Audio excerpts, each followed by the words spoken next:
Hey, everybody. How are you? Welcome to Let's Talk Theater Live. I am so excited about this show today. Oh my gosh.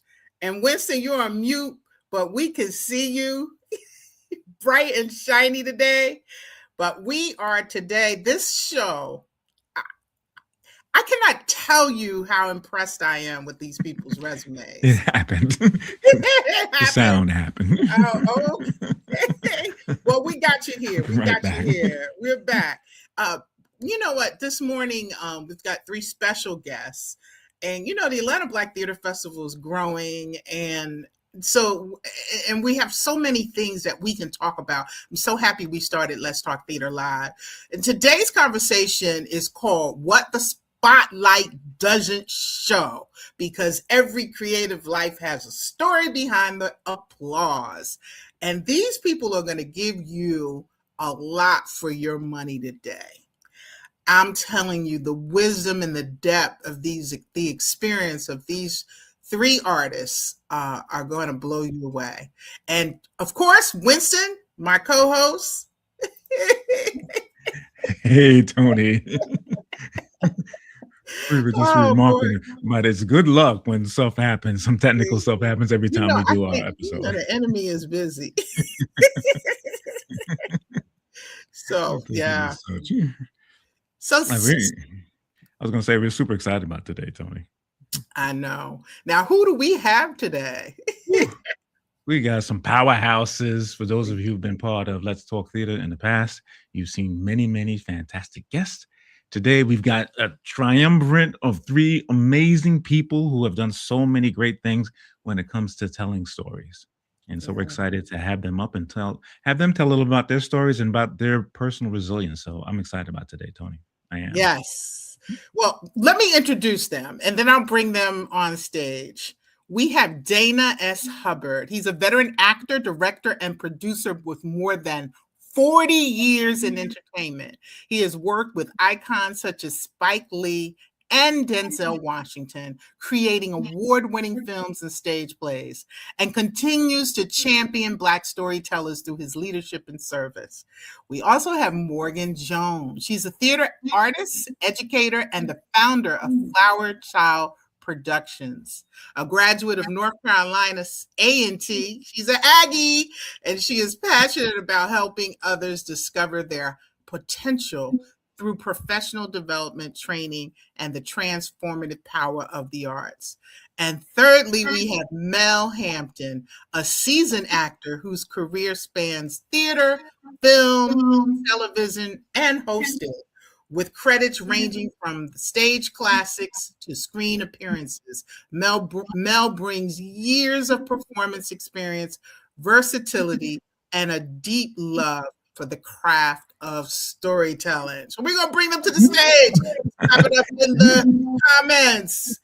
Dana Hubbard, Morgan Flower Jones, and Mel Hampton. Woo! Phenomenal group. So feels like I'm on the Brady Bunch.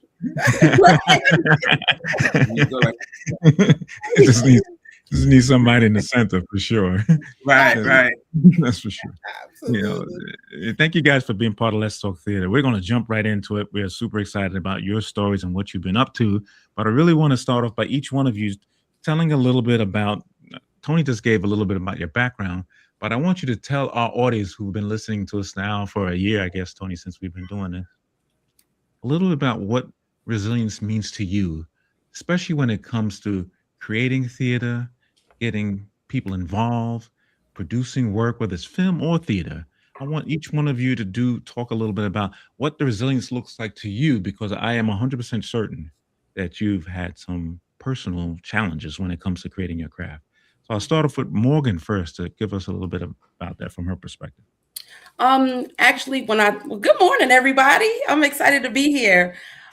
Resilience to me is, overcoming all of the struggles and obstacles, that you're faced with. And that usually for me comes from my faith. My parents, they really instilled faith in me and work ethic. So, you know, whenever something would come my way, I always was able to bounce back because I would think about that faith in God and know that whatever it is I was going through, God is going to see me through it. So I know a lot of times we get down and out because we're faced with something, but that resilience comes from my faith in God and knowing that continuing to keep my work ethic going, I can get through anything as long as I have faith. So that's what resilience means to me in this industry. Wow, what a great way to start us off, Morgan, to really grounding us in regards to what's important. Thank So you. really appreciate that. Dana, tell us about that from your perspective. Well, Morgan pretty much said it all as far as faith is concerned. To me, resilience is plowing through the nose, plowing through the 3 people sitting in the theater when you expected a sold out show, auditioning when the casting director keeps saying, "You're not my type, you're not the type." Plowing through means loving ramen noodles and a slice of pizza for your meal only through the day. Plowing through means never giving up. Resilience means never giving up. And when I did my second show at Northern Illinois University back in the 80s, I literally flew to Illinois with no money, going there to produce a show that had no money involved. But we knew that we were going to get it done, and we did get it done, and actually ended up making a profit, which was very weird at that time of year. But we just plowed through, and that's what resilience has always meant to me, knowing that the end line is going to be victory, whether it's a win or a loss, because through all situations, you learn for the next opportunity. Wow, that is an awesome testament there. Thanks so much, Dana. Mel, from your perspective, what does this mean to you in regards to some of how you overcome it, or in what you've encountered? The thing that really stands out for me naturally is because we're all here with the grace of God, you know, our resilience to keep surviving. And I think to me, it's about the longevity, because all of us started many, many years ago. The first time I did a play in 1981, and the roar of the grease paint, the smell of the crowd, like Dana said, and there was 2 people in the audience. One of those was Whoopi Goldberg, and the other one was the director. But that was like 40 plus years ago. So here we are, and it's very interesting. I have an audition Monday that I can go to. This casting director has never hired me in 40 years, but I'm still going to go do an old monologue from Jim of the Ocean because of the longevity. So many of us have gone on, and we still survive to tell the fresh stories and look back to bring those that are younger so they can tell their stories. And even though if they look at you and go, they still get to see that you could be doing this years from now.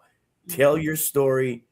What you say matters. And like I told Tony when we were talking about coaching the other day, the audience wants to hear what you have to say. Wow, that is so powerful. I told y'all it was going to be good today. Oh my gosh. Dana, you've had 40 years in this industry across all forms of entertainment. What did breaking in mean to you that people really don't know about? Well, breaking in meant to persevere and to, like I said earlier, just fight through. When I first started in 1980, my first professional gig was 1987. I was touring with the Richmond Theater Company for Children. And when all of my college peers and former classmates were working at the time for IBM and Xerox, and because that was the big thing at the time, IBM and Xerox in the 80s, I was doing children's theater. I was actually literally performing in front of kids wearing diapers at some time. And I never forget, I was doing a show in a big mall on a Saturday morning. And I'm playing an elf with little elf ears and all that good stuff. And I see one of my college classmates all the way in the back in the mall. And I was embarrassed for the moment because I'm like, I'm making $225 a week. And this person is working for IBM. And at that time, probably making about 40,000, which was good coming straight out of college at that time. Yeah. And I was like, is this really what I want to do? And I was, like I said, I was embarrassed because I was doing children's theater in a mall. And I just fought through it. And I started working with Spike Lee in 1988. And that's when I started really, really believing. And I always believed in what I was doing, But 1988 is when I really started to say I can make a career out of this. And how long were you in it until you discovered that? When I discovered what? I'm sorry. From the time you started to the time you realized that this could be a career for you. When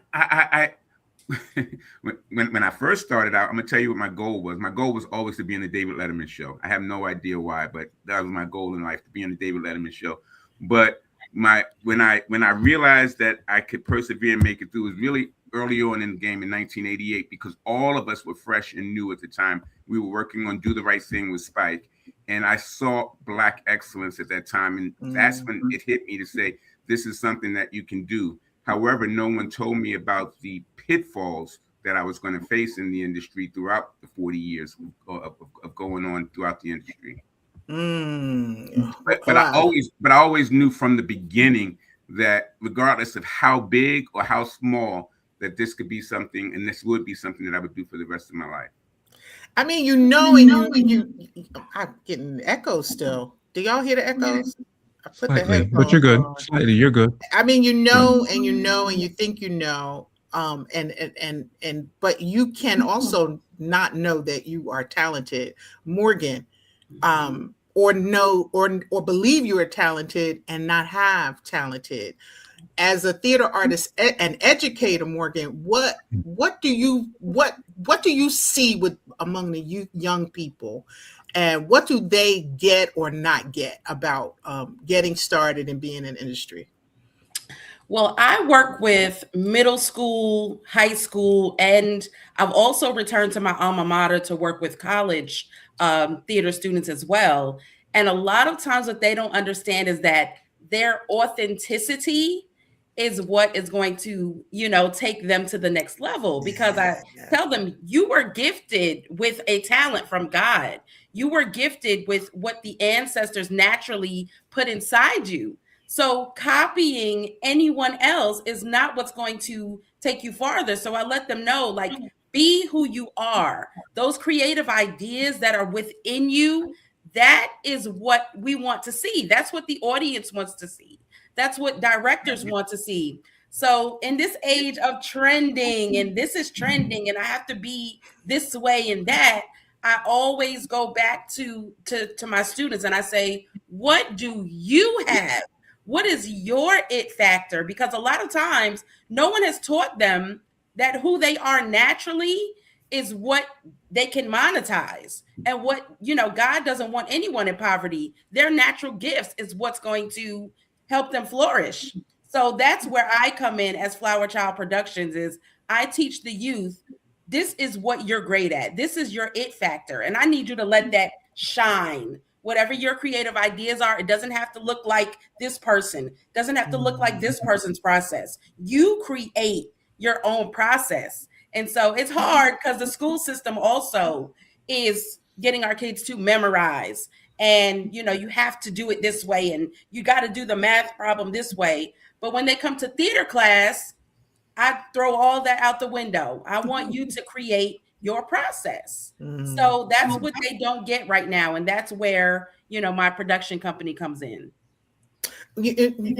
Thank you so much for sharing that and making that clear, because I think that is a story for young people, but I also think that it's the story for those who move along and are more seasoned. And that brings us to Mel. Mel, and you are in it for the long haul. You've been in it for life, and you've done everything, Mel, from stage to film to television, and then you also host on top of it.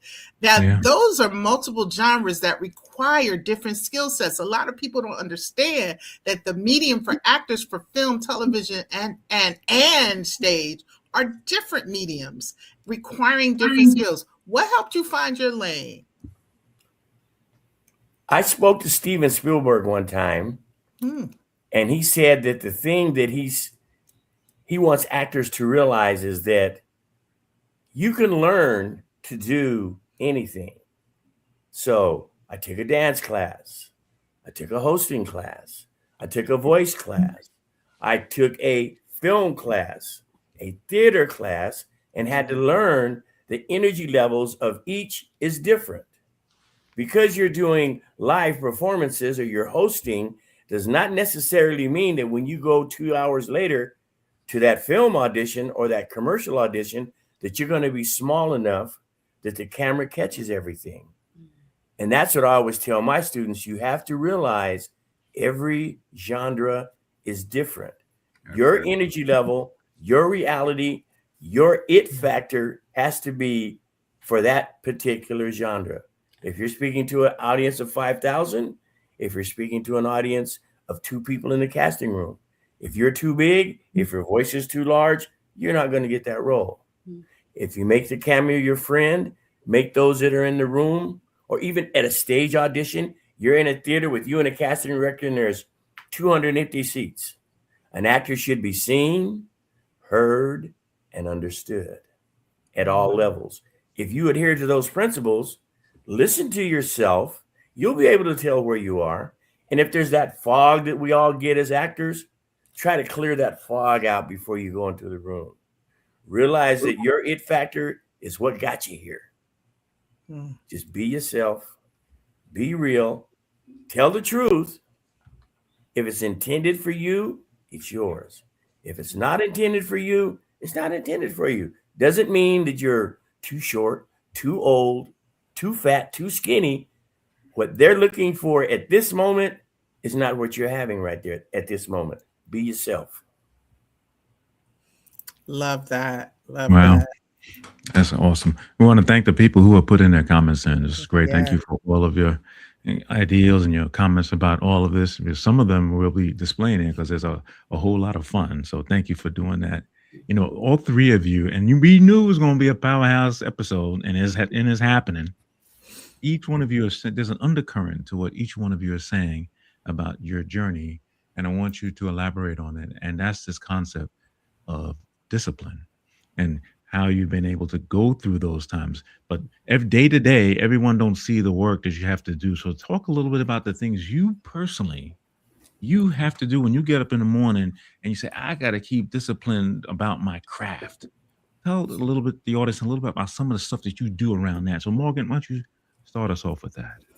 Ooh, that process of waking up. I talk about this a lot to my mentees is, you know, people, they see you in the spotlight, they see you doing these awesome things, but there is a waking up in the morning and really meditating and getting yourself prepared and having that talk with God. Like, I know I'm here for a purpose. I know I'm here to inspire someone.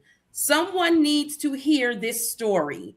Or if I'm working on a production, if I am choreographing for a production, someone has to see this so that they can be inspired to go on, to move on in life. And so when you know your purpose and your mission, and you wake up with that in your mind and you go to bed with that, you know, it's easier to go about your day. It's still hard, don't get me wrong, but the process is a lot easier because you're thinking, I went through this. I went through sleeping in my car. I went through, you know, sleeping at friends' houses. I went through all of these things because I want to be the change. I want to be who I didn't have. You know, there was no theater in public schools when I was coming up, you know, in the 80s. And so now I tell my students, you guys are getting free public theater education, and you can take this knowledge and be great. So when I think about that, I say, oh, man, I'm excited to get up and go. I'm excited to create something. I'm excited to revise this production I'm working on.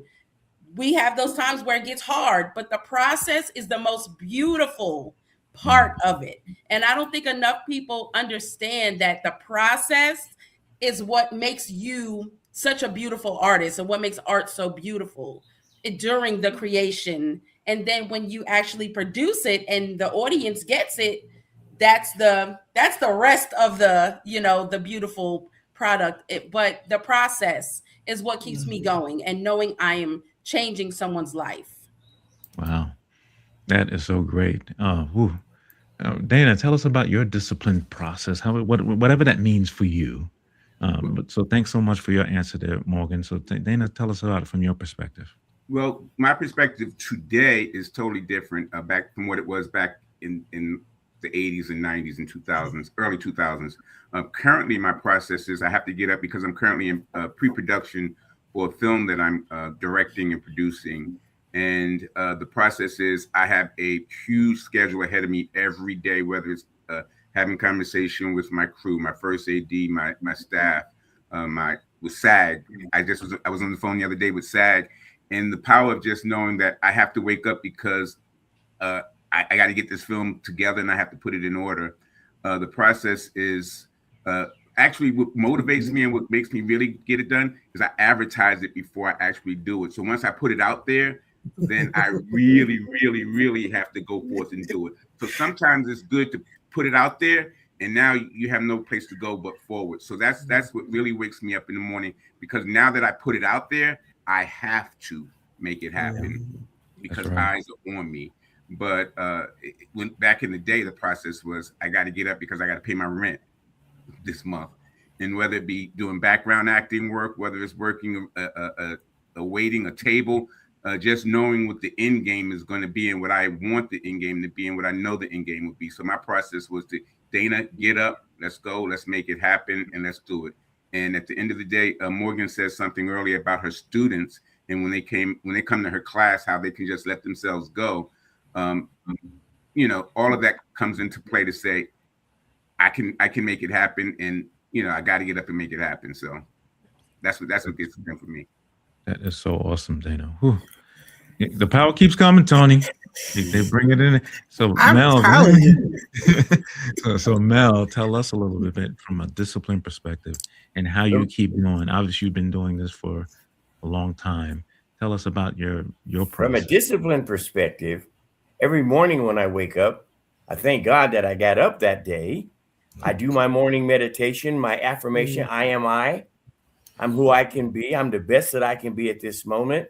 And God intends for me to do this. I take 15 or 20 minutes to just meditate on nothing in the room. No sound, looking out the window, picking out that small leaf on that tree out the window and concentrating on that to get my mind sharp. As time goes on, as the day progresses, and if it's a survival job I got to go to, get it done so I can get back to the art. Absolutely. As an older actor, I always keep 3 or 4 monologues in my head. So when I'm driving, if I'm just washing my car, if it's late in the evening, I'm watching a TV show, I'm going through those monologues in my head. One, as we get older, we need to keep our mind sharp. So as an actor, and I always tell veteran actors, that last show you did, pick out one of those monologues and keep doing that monologue. 1, that prepares you for the next audition, if it's a stage or if it's a film. 2, it keeps your mind sharp. And 3, it keeps you fresh. It keeps positive vibrations in your head so that the negativity doesn't take over. We as actors, we as performers, when there's nothing happening, we have tendency to beat ourselves up. Absolutely. I ain't got enough money in the bank this month. I got to go do this background job. I'm going to go drive Lyft. I'm going to go do this because I need to go do that. But you're doing that because, like in college, they teach you, you have an alternative. Take the positive alternative. Love yourself. If you love yourself as your best friend, you'll never hurt your best friend, but you will hurt yourself. So love yourself as your best friend. So that's not going to be good for me. I'm going to do this monologue and I'm going to keep walking because up here, tomorrow morning is me. What wonderful insight and wisdom. This is really powerful. You know, I was listening to Morgan when you talked about living in your car, and then I was listening to Mel talk about doing Uber. I think the days, let me just make this declaration. I think the days of living in your car with all in this gig economy are over. It's not healthy. It's dangerous, especially for women in the business. We ain't got to do the hard stuff to do the hard stuff.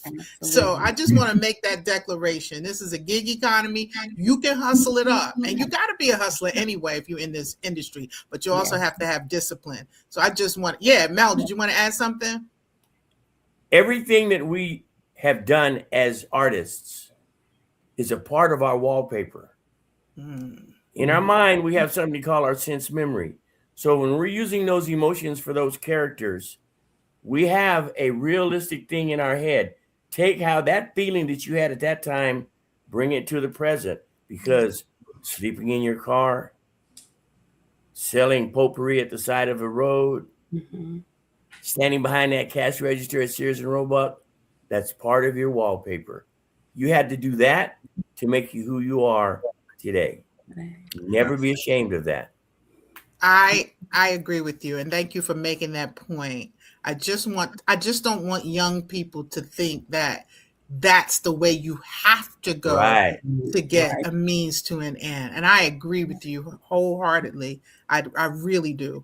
So let's switch to storytelling, legacy, and responsibility. And Dana, what responsibility do you feel as though Black creatives carry when they tell our stories? To tell our story. I was having lunch the other day in Marietta, actually, and I was speaking with a potential crew member, and she had just read, and she's not African American, and she read the script. She read my script, and she wants the job. I'm possibly hiring her. But she tells me, well, I think the script is good. However, I think you should take this scene out because it doesn't. I'm like, wait a minute. This is our story. This is not your story. You can't tell our story. So at the end of the day, thank you, but no thank you, because you're already coming in with the spirit of telling your story instead of me letting our story be told. Back in my days when I was doing filming, when I was filming back in the day, we would have our screenings of our films that we were trying to sell to different studios, whether it be Miramax, New Line Cinema, and we would have these acquisition. We would already shoot the film, and then we would bring in these acquisition reps to look at the film to say we want to buy it, we want to pick it up, we want to distribute it. And the acquisition studios always consisted of non-African Americans, and they were normally ages of 22, 24, 28. And what we would have to do is we would have to pack the screening room with people that looked like us and who knew our culture. And because at the end of the day, that 28-year-old wouldn't get what we get as a culture. So the thing of telling our story is, let's tell our story. I think the OJ said it best. Got to give the people what they want. And what they want is our story. And we know our story better than anybody. So I'm a big creator and saying, hey, I'm going to tell my story, and whether you get it or not, I know my audience and my market understands what we're doing and what I'm doing. So the thing is, just tell our story, not let anybody tell us what we should and what we shouldn't put in our story. So that's my 2 cents on it. Yeah. Morgan, you are truly an institution builder. When you talk to the young people, is there anything that you tell them about legacy? And longevity? What advice do you push into our young people or plant into our young people? Yeah, that is actually one of the reasons I started my nonprofit organization. And because I want my students to realize, and my mentees, that everything that I'm giving you is for you to pour back and sow into the next generation, so that when I'm 80, 90, I can come visit and see your shows and see all of the knowledge and discipline and work ethic that you have poured into the next generation. And it should be a continuation. So that's what I'm showing them, is that today, when I walk in the classroom, today is not about me. It's about your children and your grandkids and their children, because if we don't work together as a community, we cannot keep theater going. Black theater has to continue. And the only way to do that is to keep pouring in to our young people, our community. And if that is doing a production in your backyard and having your family and friends watch it. I, as a child, used to perform in front of my stuffed animals, and my mother and father embraced it. To now, this is what I have become. So I think it's important to embrace our children and embrace their creativity, instead of saying, Okay, go play. Okay, go, no, sit down and watch your children do any productions or dancing that we used to, how we used to do Thanksgiving, dance in front of your family. And I think families have to embrace that about our children today still. So I tell my kids, tell your parents and your family to watch you in the living room doing this play that you wrote in class. You can't get an audience and be a professional today. You got your family and you got your living room where you can perform. And that's that right. Yes. Yeah, I was going to say, because me and Wanda started in our backyard. That's for sure. Giving plays in our backyard and our basement. Right. Here we are. I love it. That's nurturing that young inspiration. Mel, quick question for you. What do you think makes a story worthy of going from the page to the stage or the screen? And what what elements do you look at when you see a project and you say, that's the project I want to do? What emotions are going to be stirred up by the person that's listening or watching it? Lynn Manning, who used to run the Watts Village Theater, may he rest in peace, he said, if you're not raising eyebrows, you're in the wrong medium. Mm-hmm. So I look for, because of the actor, look for the emotions. What emotions are you leaving your audience? We as actors have a responsibility to give our audiences the best possible entertainment that they can get. That's your responsibility as an actor. Like, we're involved with a program where young students, 7th and 8th graders, are writing their stories, and then they bring us veteran actors to act out those stories in the classroom. So like in Morgan's situation, they can see their work come to life while at school, as opposed to waiting it away from school. It's about the emotions. If you are true to your character as an actor, they're going to remember the character. They might forget you, but they'll go, hey, wait a minute. That's that guy that was in that ninja film. Or that was that lady that was the guy that was the elephant in the thing at the Atlanta Black Theater Festival, because of the emotions of the character coming from the heart to the surface. That's awesome. Dana, I think you had a comment. Yeah, something what Morgan was saying about, do your own show. So when we were kids, probably Morgan, you might have been a little bit too young on this one. There was a show called The Little Rascals, and the Little Rascals. I'm talking about the real Little Rascals, the black and white Little Rascals. Yes. And my sister and I was Spanky, and my sister was Alfalfa, or whatever. We would do the same things. We would put the neighborhood shows together, and I don't know of any kids that are currently doing that anymore. And we would get our entire block together, whether it's playing kickball, whether it's playing whatever. But then we would always end up doing a show and putting the neighborhood together. And the Little Rascals inspired us back in the 60s and the 70s to say, you know what, we want to do the same thing. And I think shows like that are missing for the youth that have talent, that don't even know they have talent, because they're not seeing themselves to say, you know what, I can do this as well. Everybody wants that Instagram fame, as opposed to the actual learning the bottom core of how to get into the industry. So that's awesome. That reminds me about a lot of things, Dana. So thanks for that. One of the things that I don't know if everyone is aware who's watching us today, but both Dana, Mel, and Morgan are part of the ABTF family, and they serve as board members. Yeah, and that is and you can just tell by their expertise and their passion how dope they are as being board members. I wanted to ask you this question as we get closer to the end here today.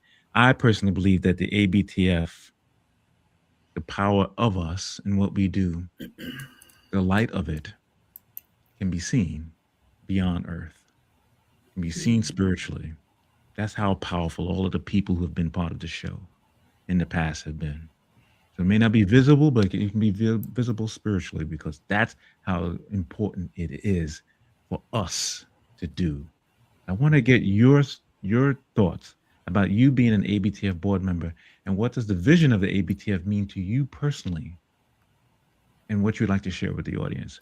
So Dana, why don't you tell us your thoughts on that? First of all, I'm truly honored to be a part of the board. This is an opportunity that I never in my wildest dreams would have imagined I'd be a part of. When I first started my college career, I was a mass comm major. I think I told you the story briefly, and my skill set wasn't up to speed, so I switched my major over to theater. And after I auditioned for my very first show, it was called Living Fat by the late Judy Ann Mason. After I did Living Fat, and when I got that first applause, I was like, OMG, this is what I want to do. And from being ranked 468 out of 509 students in my high school class, to be here today and to honor my late mentor, Dr. Alex C. Marshall, who gave me an opportunity, build confidence in me to say, you can do this. He inspired confidence in all of us in our department to say, you can do this. So for this organization, for what Tony and her family has put together and what all of you do daily, this is truly, like I said, an honor for me. And I would have never imagined in my wildest dream that I would be a part of a great organization like this. So thank you. And I'm honored. If I answered the question, but I just yes, thank you. That was great. Thank you so much. I remember how I started. And thank you so much. I'm honored. So I totally appreciate this. So Mel, I've seen Mel physically at the ABTF for the last probably half decade or so. And we can't get rid of him. Bad penny. I just keep coming back. I love you. So whether you're a performer or you're just there at the festival, and you're coming from California every single year to the festival, so you're a testament in regards to the power that we have, and you bring so much every time we see you. Tell us from your perspective, what does it mean to be a board member to you? First of all, I'm humbled. From the very first time I came to the festival, and I kept telling Tony, because my parents taught me, when you come to the picnic, when you come to the barbecue, don't just sit around, do something, help. As soon as I sat down and saw the first production at the hotel in downtown Atlanta, I want to be a part of this. And I kept asking Tony, what can I do? She goes, just sit down. Enjoy it. And enjoy it. So when we brought our Dug Up Dad and we won Best Thing, or I was in a production. You won Best what now? We bet our Dug Up Dad, my daughter and I's short film. We won Best Short Film in 2023 in Megan for our web series. But the thing that's beautiful about Atlanta Black Theater Festival is it's going to continue. So I want to contribute to something that's going to continue. I just went back home to New Zion Baptist Church 100th anniversary. And one of the first plays we did Porgy and Bess. And we all jumped in this car in the middle of the winter. And we went over to the University of Utah. And two of the ladies, Aura and Bobby Beal, he said, don't you remember that in 1981, we all was in that car going to the University of Utah? And you're the only one that's still doing it. Amen. So being a part of the Atlanta Black Theater Festival to me is we're still doing it. That's awesome. And whatever the contribution is, I'm a part of it. That's what Atlanta Black Theater Festival means for me. That's so awesome. Morgan, you've become such an integral part. And this is going on your second year being a board member. You have woven your way into so many of the things that we do to really help us to drive the festival's future and vision. But I want to get your thoughts on that. Like anything that we do, Morgan's in the front of a lot of the things. So it's been awesome. So tell us about your perspective as being a board member now for a little over a year. Yes. And how what it means to you. Well, a lot of, as artists and creatives, we have dreams of being on stage and being seen. But a lot of times we don't think about, how do you get there? Who are the people that I can put the work in front of so that it can be seen, the platform? And the Atlanta Black Theater Festival is a dream for me, being that I have a gift of, young artists wanting to give me their work. And I'm like, I don't have a platform for you. I'm so sorry. So the Atlanta Black Theater Festival, I was able to direct a stage reading. And I was greeted by Tony and Evelyn. And I was like, oh my gosh, they're so beautiful. They're so nice and they're so loving. I came back and I taught a musical theater workshop, a movement workshop. And it was even more love and more people I met that were just beautiful souls. So I want, you know, the young artists that I mentor to be a part of something. And I was like, here's a platform where you can share your work and you can share all of these beautiful stories that we have as Black artists and enjoy each other and network.